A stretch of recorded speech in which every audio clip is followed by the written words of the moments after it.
وإنه لتنزيل رب العالمين نزل به الروح الأمين على قلبك لتكون من المنذرين بلسان عربي مبين. الحمد لله رب العالمين والصلاة والسلام على رسول الله سيدنا محمد وعلى آله وأصحابه ومن تبعهم بإحسان إلى يوم الدين. اللهم لا سهل إلا ما جعلته سهلا وأنت تجعل الحزن إن شئت سهلا. أما بعد، السلام عليكم ورحمة الله تعالى وبركاته. لقد شرحنا لكم في محاضرتنا الماضية باب الإعراب وأقسامه، وقلنا بأن الإعراب ينقسم إلى 4 أقسام: رفع ونصب وخفض وجزم. وشرحنا كذلك علامات الرفع، واليوم سنتناول موضوعا جديدا ألا وهو علامات النصب. الحمد لله, ating napag-aralan ang tinatawag na al-i'rab at tinalakay natin ang mga bahagi nito. Napag-aralan natin na ang i'rab ay binubuo ng 4 na uri: raf'un wa nasbun wa khafdun wa jazmun. At sinabi natin na ang raf'un siya yung dhamma, ang kanyang original na palatandaan, at nasbun naman ay fatha, khafdun al-kasra, jazmun as-sukun. Itinalakay natin ang alamatir raf'i. Sa huli nating lesson, ating ipinaliwanag ang mga palatandaan ng tinatawag na ar-raf'u. Kapag ang isang kalima ay naging raf'u, ano ba ang kanyang mga palatandaan? Sinabi natin na kapag ang isang kalima ay naging dhamma, ang kanyang haraka or vowel sa kanyang hulihan, siya yung tinatawag na al-marfu'at. Okay? Kapag fatha naman ang kanilang vowel or haraka sa hulihan, sila yung tinatawag na al-mansubat. At kapag kasra naman ay sila yung tinatawag na al-makhfudat, at sukun, sila yung tinatawag na al-majzumat. So ipinaliwanag natin sa ating huling lesson ang patungkol sa mga palatandaan ng ar-raf'u. Ano ba ang original na palatandaan ng ar-raf'u at ano yung mga palatandaan na pumapalit sa kanya depende sa mga kalima o salita na ating gagamitin. Sa araw na ito, inshallah subhanahu wa ta'ala, ay mayroon na naman tayong bagong aralin patungkol sa alamatin nasbi. Alamatun nasbi. Ano nga ba ang mga palatandaan ng an-nasbu? Kapag ang isang kalima ay nalagay sa sitwasyon na kung saan kailangang maging fatha ang kanyang haraka, ano nga ba ang dapat nating ilagay na vowel or haraka sa kanyang hulihan depende sa kalima na ating gagamitin? Sapagkat ang tinatawag na an-nasbu, siya yung kalima na kung saan ay nilalagyan natin ng al-fatha sa kanyang hulihan. Okay? So ang kalima na yon ay magiging al-mansub. Okay? Bakit siya tinawag na al-mansub? Sapagkat nilagyan natin ng al-fatha ang hulihan, ang huling letra ng kalima na iyon. Okay? Ngunit may ibang mga kalimat na kung saan kailangan nating palitan ang fatha. Depende sa kalima na ating gagamitin. Inshallah subhanahu wa ta'ala, sa araw na ito ay ipapaliwanag natin, tatalakayin natin ang topiko patungkol sa alamatun nasbi, mga palatandaan ng tinatawag na an-nasbu. Okay? Una, sinabi ni Ibn Ajurrum, makikita niyo sa inyong mga screen, sabi ni Ibn Ajurrum, walin nasbi khamsu alamatin. Al-fathatu, wal-alifu, wal-kasratu, wal-ya'u, wa hadfun nun. Sabi ni Ibn Ajurrum, ang may akda, o sumulat ng Al-Muqaddimatul Ajurrumiyah, sabi na, walin nasbi khamsu alamat. Ibig sabihin, sa an-nasbu, okay, pag yung kalima ay nagiging nasbu o nalagay siya sa sitwasyon na kung saan ay magiging fatha ang kanyang haraka or vowel sa pinakahuling letra ng kalima na iyan, sabi niya, walin nasbi khamsu alamat. Okay? Ibig sabihin, kapag naging nasab ang kalima na iyon ay meron siyang 5 mga palatandaan. Okay? 5 ang kanyang palatandaan. Una, al-fathatu. Okay? Pinakaunang palatandaan ng an-nasbu ay ang tinatawag na al-fatha. Siya yung tinatawag na al-alamatul asliyah. Siya yung original na palatandaan ng an-nasbu. Okay? Siya yung original na palatandaan ng an-nasbu. Yung kasunod niya na 4 na mga palatandaan ang tinatawag na al-alifu wal-kasratu wal-ya'u wa hadhfun nun. Sila yung tinatawag na al-alamatul far'iyah. Ibig sabihin, sila yung mga palatandaan na pumapalit sa al-fatha depende sa kalima na ating gagamitin. Insyaallah, ang mga kalima na iyon ay babanggitin natin sa topikong ito, insyaallah subhanahu wa ta'ala. So una, sabi ni Ibn Ajurrum, kailangan natin gamitin ang al-fatha kung magiging an-nasab ang isang kalima. Okay? Kailan natin gagamitin ang fatha?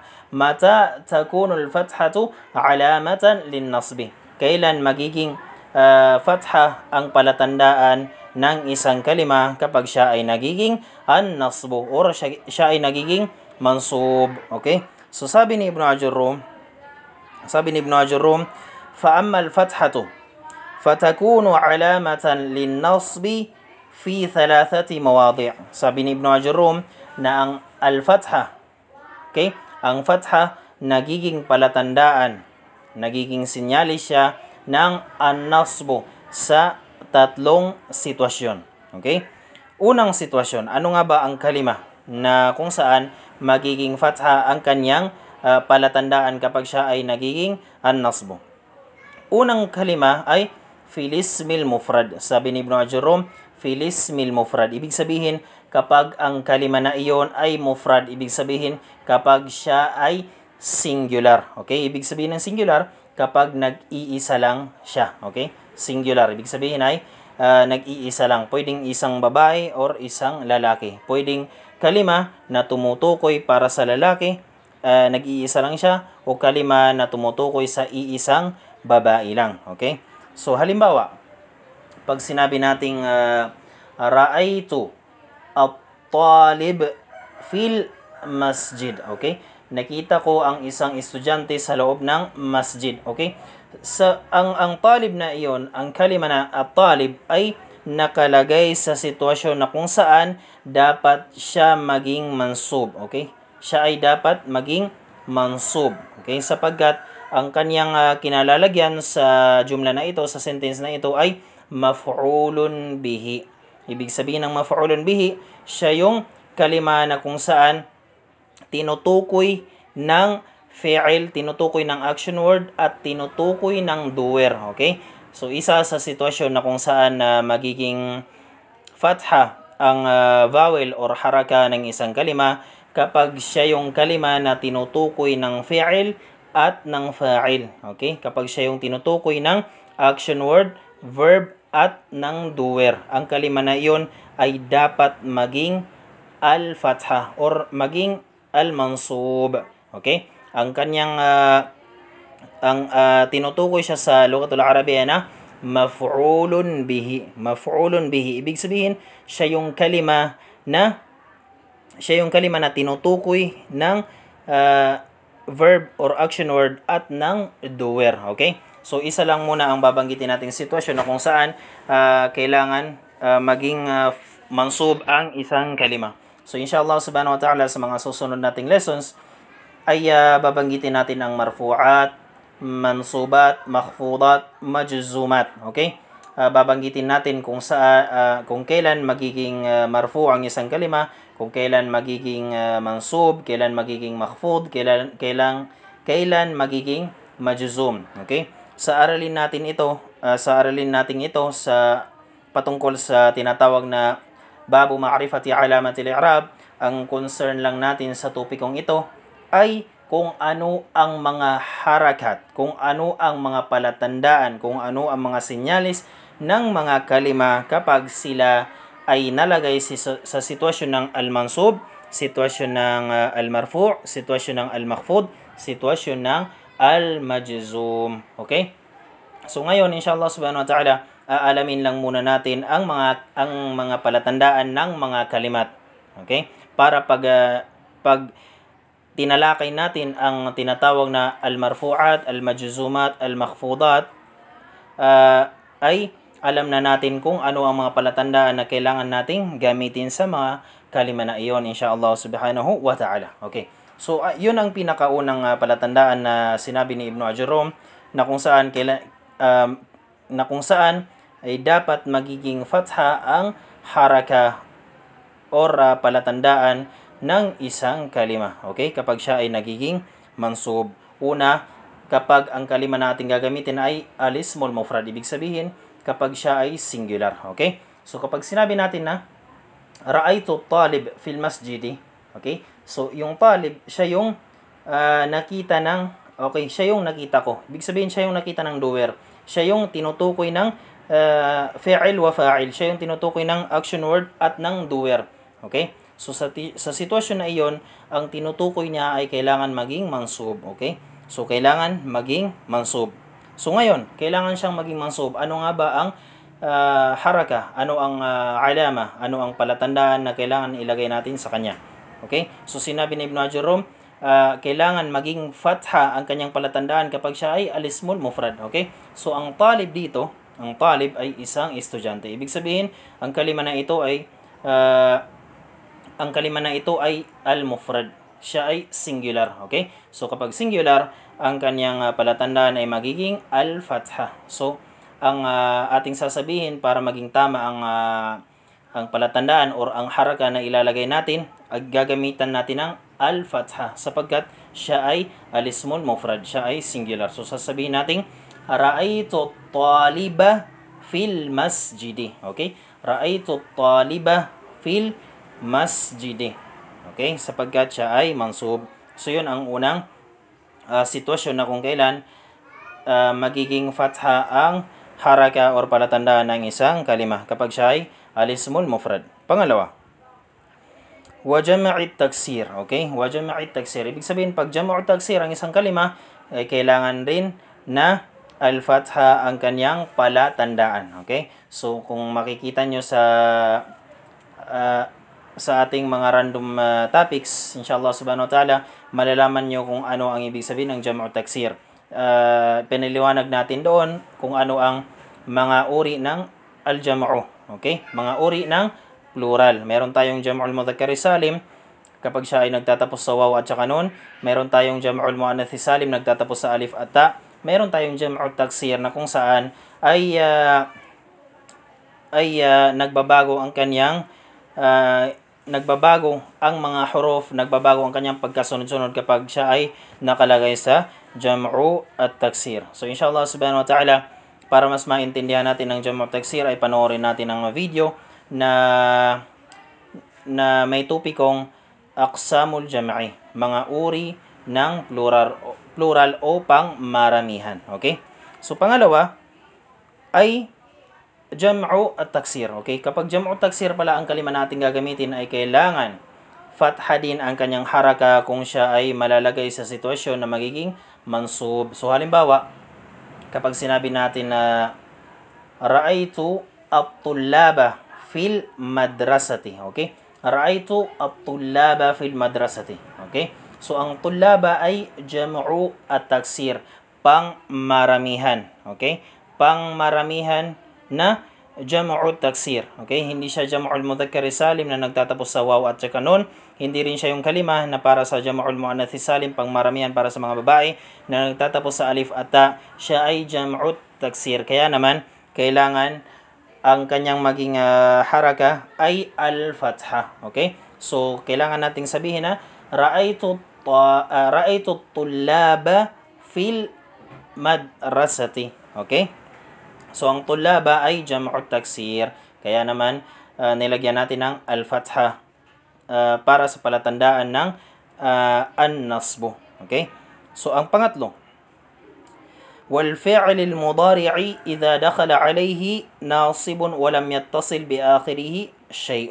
Okay? Ang pangatlo daw ay kapag ang kalima na iyon ay fi'lul mudari'. Okay? Ano nga ba ang fi'lul mudari'? Siya yung present tense or future tense kapag dinagdagan natin ng sin at saka saufa. Okay?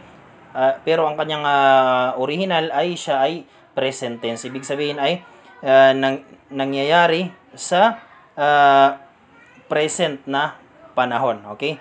Sa kasalukuyan. Ibig sabihin ay nangyayari sa kasalukuyan. Okay?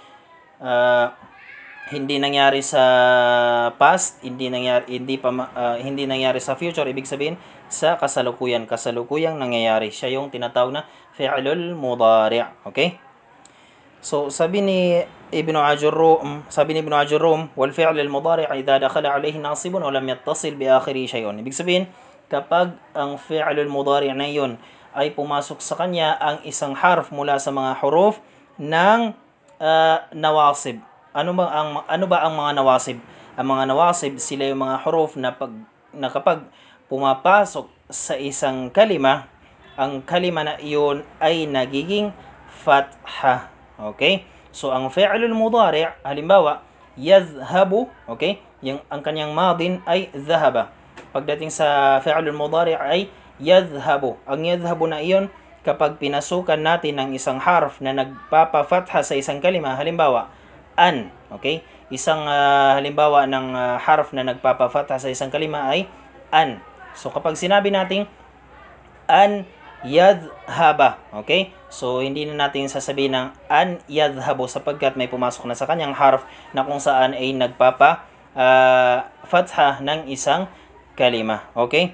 So, sabi dito, wal fi'l al-mudari' idha dakhala alayhi nasibun wa lam yattasil bi akhiri shay'un. Ibig sabihin, kapag pumasok ang isang nasib, isang harf na nagpapafatha sa fi'lul mudari', okay? Kailangan ang haraka ng fi'lul mudari' na iyon ay magiging al-fatha. Okay? Sa isang kondisyon, dapat ay walang nakarugtong sa kanya. Okay? Hindi nakarugtong sa kanya ang wawul jama'a, hindi nakarugtong sa kanya ang aliful ithnain, at ano pa mang mga dhamair. Okay? So, halimbawa, pag sinabi nating uridu an adhhaba ilal masjidi. Okay? Yung adhhaba na iyon ay fi'lul mudari'. Okay? Sinabi nating adhhaba, nilagyan natin ng al-fatha sa kanyang hulihan sapagkat pumasok sa kanya ang nasib. Okay? Pumasok sa kanya ang harf na nagpapafatha sa fi'lul mudari'. Okay? So, hindi natin pwedeng sabihin na uridu an adhhabu ilal masjid. So, mali yon. Okay? So, kailangan nating sabihin na uridu an adhhaba ilal masjid. Okay? So, ang adhhaba ay naging fatha ang kanyang hulihan sa dahilan na pumasok sa kanya ang isang harf na nagpapafatha sa kanya o tinatawag na nasib. Nasibun minal nawasib. Okay? So, yun ang tatlong sitwasyon na kung kailan o kung saan magiging fatha ang palatandaan ng isang kalima. Una, al-ismul mufrad kapag singular. Pangalawa, wa jam'u taksir. Pangatlo ay al-fi'lul mudari' kapag pumasok sa kanya ang isang harf na nagpapafatha sa kanya. Okay. Pangalawa, natapos na natin ang unang palatandaan. Yun ang tinatawag na al-fatha. Ang pangalawang palatandaan ay al-alif. Okay. Ang al-alif, siya yung pumapalit sa al-fatha. Okay. So, yung fatha, siya yung pangunahing palatandaan ng an-nasbu o original na palatandaan ng an-nasbu. Ang apat na susunod sa kanya ay lahat ng iyon ay tinatawag na al-alamatul far'iyah or mga palatandaan na pumapalit lamang sa pangunahing palatandaan. Yun ang tinatawag na al-fatha. Okay. Pangalawang palatandaan, al-alif. Okay. Sabi ni Ibn Ajurum, wa amma al-alifu fatakunu alamatan lin-nasbi fil asma'il khamsah. Nahu, ra'aytu abaka wa akhaka wa ma ashbaha dhalika. Okay, sabi ni Ibn Ajurum, wa ammal alif, at ang alif daw ay nagiging palatandaan, ginagamit para sa palatandaan ng an-nasbu sa isang sitwasyon lamang. Okay? Kailan magiging alif ang palatandaan ng kalima na an-nasbu? Magiging alif ang kanyang palatandaan kapag ang kalima na ating gagamitin ay mula sa al-asma'ul khamsa. Okay? Ang asma'ul khamsa, okay? Tinawag silang asma'ul khamsa sapagkat ang kalima na iyon ay 5 sila. Okay? 5 ang kanilang bilang. Sa ibang kitab ay dinagdagan nila ng isa. Okay? Sabi ng ibang ulama nuhat, ang asma'ul khamsa, ang kanilang bilang talaga ay al-asma'us sitta. 6 ang kanilang bilang. Dinagdagan nila ng isa. Ngunit para sa mga lil mubtadiin, para sa mga nag-uumpisa pa lang sa an-nahwu, ay ang gagamitin muna natin ay 5 asma muna. Okay? So, dito tayo sa al-asma'ul khamsa. Ano nga ba ang al-asma'ul khamsa na iyon? Yun ang abuka, akhuka, hamuka, fuka, dhumalin. Okay? 5 mga kalima. Ang tawag sa kanila ay al-asma'ul khamsa. Ano yun? Abuka, akhuka, hamuka, fuka, wa dhumalin. Okay? 5 sila. Ang mga kalima na ito, kapag sila ay nalagay sa sitwasyon na kung saan sila ay magiging mansub, ang kanilang palatandaan ay magiging al-alif. Okay? Hindi na al-fatha. Okay?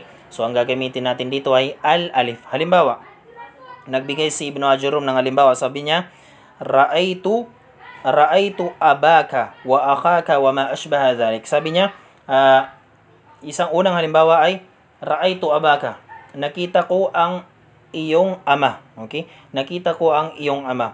Ang abaka ay mafu'ulun bihi. Okay? Sinabi natin kanina na ang mafu'ulun bihi, siya yung tinutukoy ng fi'il, ng action word, at ng doer. Kapag siya yung tinutukoy ng fi'il, ng action word at ng doer, kailangan siya ay magiging mansub. Okay? Kailangan maging mansub. Okay? So, kung ang tinutukoy ng fi'il at ang fa'il, kapag ang tinutukoy ng action word at ng doer ay kalima na pasok sa 5 na nabanggit natin na tinatawag na al-asma'ul khamsa, okay, ang kanyang palatandaan ngayon ay magiging al-alif. Okay? Kaya naman sabi ni Ibn Ajurum sa kanyang halimbawa, Ra'aytu abaka. Okay? Ang abaka, ang kanyang original na form ng kalima na iyan ay abuka. Okay? Ang iyong ama. Ngayon ay naging mafu'ulun bihi, naging Ra'aytu abaka. Okay? Pinalitan ng al-alif. Okay? Ang waw pinalitan ng al-alif sapagkat ang palatandaan ng al-asma'ul khamsa kapag siya ay nagiging mansub ay al-alif. Okay? Ganon din sa akhaka at sa huling tatlong kalima na pasok sa al-asma'ul khamsa. So sabi ni Ibn Ajurum sa halimbawa niya, Ra'aytu abaka wa akhaka wa ma ashbaha dhalika. Okay? At nakita ko ang iyong ama o nakita ko ang iyong kapatid na lalaki, wa ma ashbaha dhalik. At i-apply din natin ang palatandaan na iyan doon sa tatlong natira. Okay? So, yon. Didiretso tayo sa pangatlong palatandaan. Ang pangatlong palatandaan ay al-kasra. Okay? Pangatlong palatandaan ng an-nasbu ay ang tinatawag na al-kasra. Okay? Sabi ni Ibn Ajurum, wa ammal kasratu fatakunu alamatan lin-nasbi fi jam'i al-muannath as-salim. Okay? Wa ammal kasratu fatakunu alamatan lin-nasbi fi jam'i al-muannath as-salim. Okay? So, kanina binanggit natin ang al-jam'u or yung pangmaramihan. Okay? So, meron siyang tatlong uri. Merong tatlong uri ng pangmaramihan. Tinatawag na jam'ul mudzakkar salim, pangmaramihan para sa mga lalaki. Jam'ul muannath salim, pangmaramihan, plural para sa mga babae. At jam'ut taksir, pangmaramihan, pwede sa lalaki, pwede sa mga babae. Okay? Ano nga ba ang kaibahan ng tatlong ito? Pwede nyong panoorin ang topikong aqsamul jam'i or mga uri ng al-jam'u nakalagay sa ating YouTube channel sa mga random videos o random topics na nakapublic para mas maintindihan natin ang usaping patungkol sa aqsamul jam'i or mga uri ng al-jam'u insyaallah subhanahu wa ta'ala. Okay.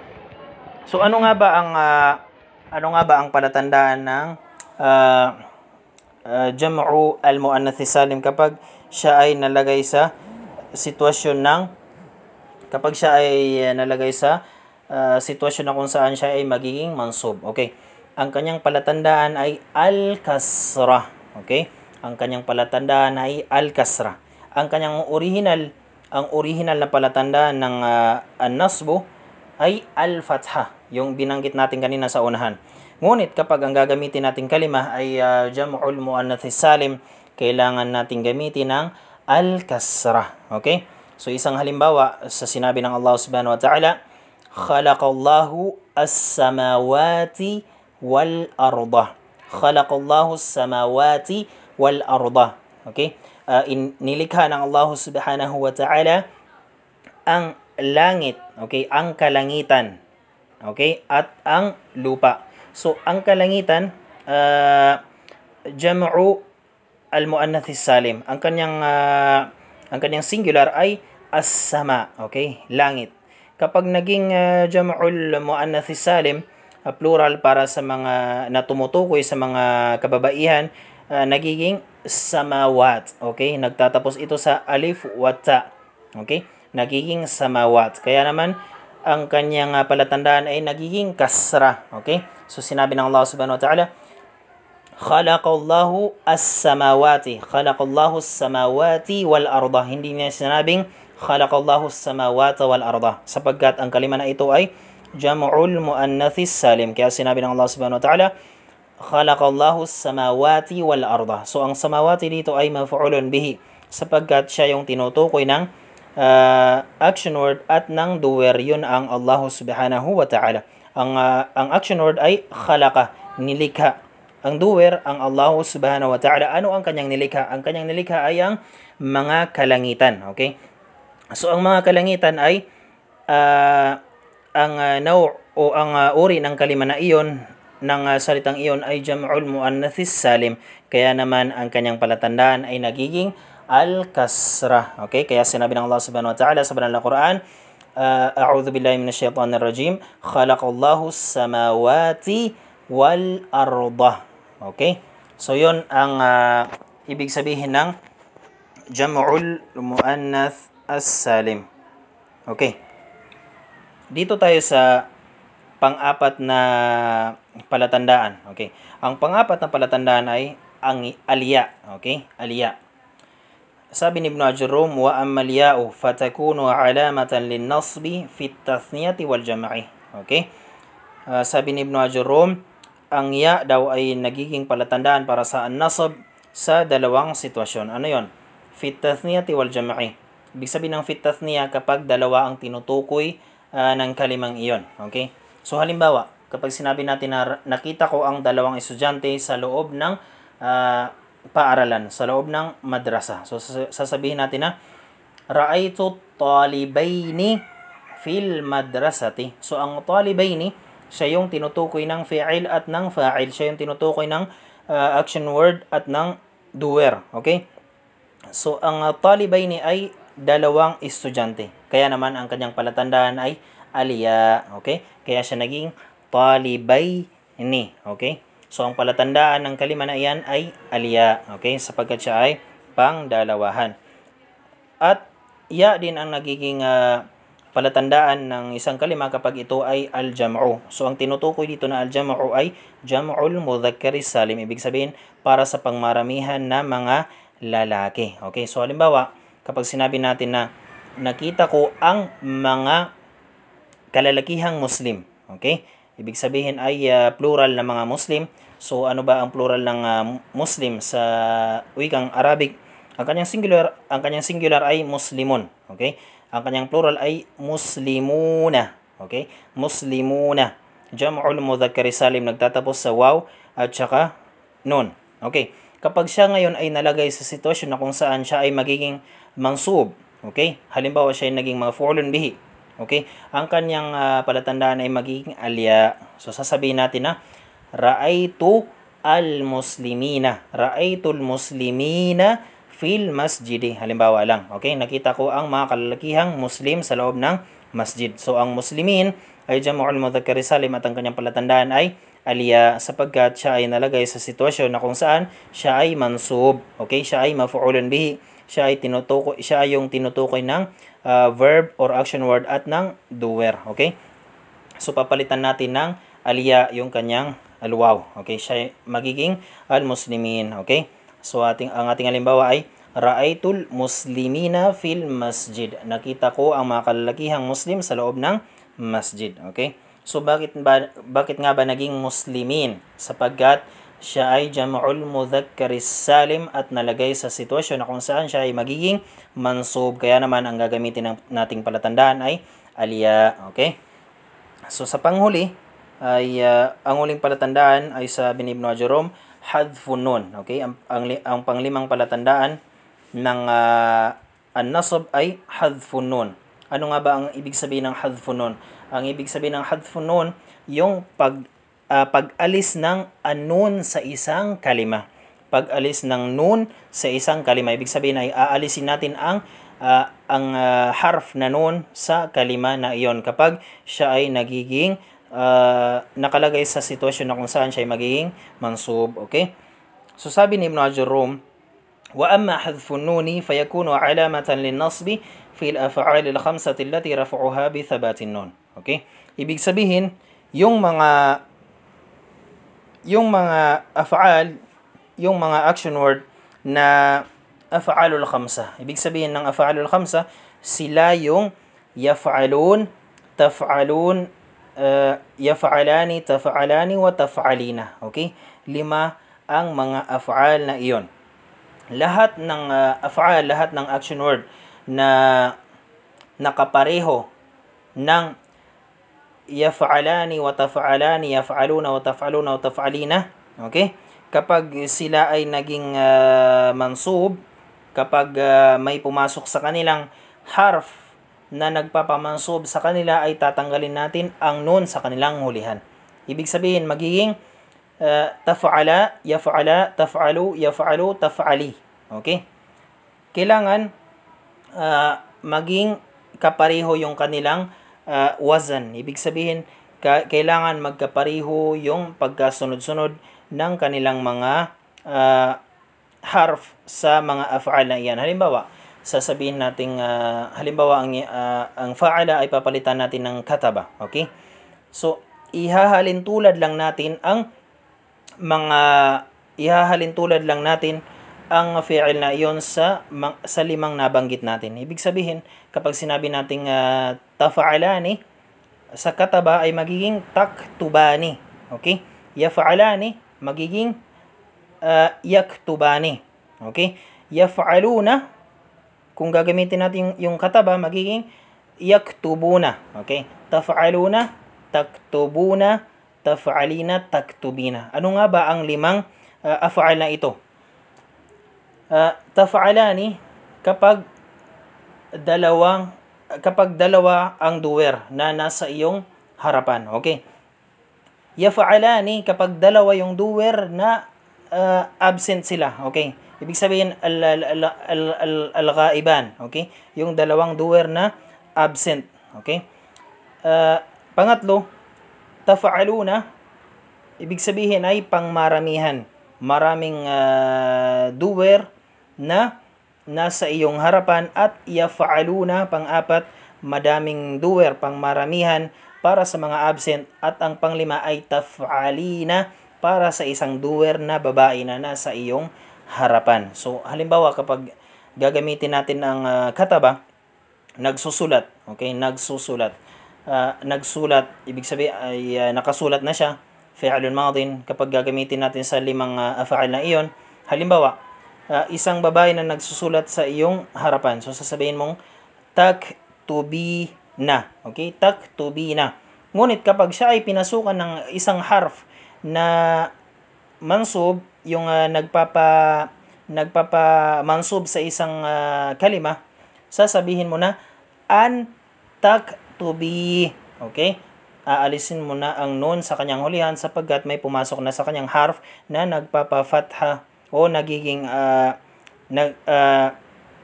nagpapamansub sa kalima na iyon. Okay, so halimbawa, isang babae, sasabihin mo na, kapag tatanungin mo, halimbawa, sasabihin mo na, Madha turidina an, halimbawa, sasabihin mo, ano ba ang nais mong isulat? So, sasabihin mo sa Arabic na, Madha turidina an taktubi. Ganyan. Madha turidina an taktubi ya Fatima. Halimbawa lang. Okay? Taktubi. Ano ba ang nais mong isulat o Fatima? Ganon. So kung aalisin mo yung an, magiging taktubi na. Ngunit kapag nakalagay ang an, ay magiging taktubi. Okay? Aalis natin ang nun. So ganon na din sa iba pang mga af'al kapag pareho ang kanilang sukat or wazan sa kagaya ng mga al-af'alul khamsa, yung 5 af'al na nabanggit natin, yun ang taf'alani wa yaf'alani wa taf'aluna wa yaf'aluna wa taf'alina. Okay? So kung gagamitin natin sa kataba, taktubani, yaktubani, taktubuna, yaktubuna, taktubina. Okay? So doon natin yan mapapag-aralan sa sinasabing sa subject na as-sarf. Okay? Sa as-sarf, ang pagbago-bago sa isang kalima. Ngunit ang pinofocus natin dito, ang tinatawag na sa an-nahwu, ang ano nga ba ang mangyayari sa hulihan ng mga kalimat. Okay? Ano ang mangyayari sa hulihan ng mga kalimat? Ano ang mababago sa kanila kapag may pumasok na mga harf na nagpapafatha, mga harf na nagpapakasra, mga harf na nagpapasukun. Okay? At ano nga ba ang kanilang mga palatandaan kung ang kalima na iyon ay al-mufrad or muthanna, jam'ul mudzakkar salim, jam'ul muannath salim, jam'ul taksir, at iba pang uri ng mga kalima. So yun, nabanggit na natin at naipaliwanag natin ang 5 mga palatandaan ng tinatawag na an-nasbu. Yun ang al-fathatu, yan ang kanyang pangunahing palatandaan. Pangalawa, al-alif. Pangatlo ay al-kasra. Pangapat ay al-ya. Panglima, hadfun nun. Ang al-fatha, yung pinakaunang palatandaan, siya yung pangunahing palatandaan o original na palatandaan ng tinatawag na an-nasbu o tinatawag na al-alamatul asliyah. Okay, sa wikang Arabic. At ang kasunod na apat na mga palatandaan, ang al-alif, al-kasratu, al-ya, hadfun nun, sila yung mga al-alamatul far'iyah, yung mga palatandaan na pumapalit lamang sa original na palatandaan depende sa kalima na ating gagamitin. Okay, so hanggang dito na lang ang ating aralin sa araw na ito patungkol sa alamatun nasbi, mga palatandaan kapag naging an-nasab or mansub ang isang kalima. So inshallah subhanahu wa ta'ala, sa susunod nating aralin ay ating pag-aaralan ng patungkol sa topikong alamatul khafdi. Okay, ano nga ba ang mga palatandaan ng kalima kapag ito ay naging makhfud? Ibig sabihin, kapag naging kasra ang kanyang hulihan. At ano nga ba ang mga palatandaan na pumapalit sa al-kasra? Okay? So hanggang dito na lamang po. Nas'alullah subhanahu wa ta'ala dawamat tawfiq wassadad wa ilahuna. Assalamu alaikum warahmatullahi ta'ala wa barakatuh.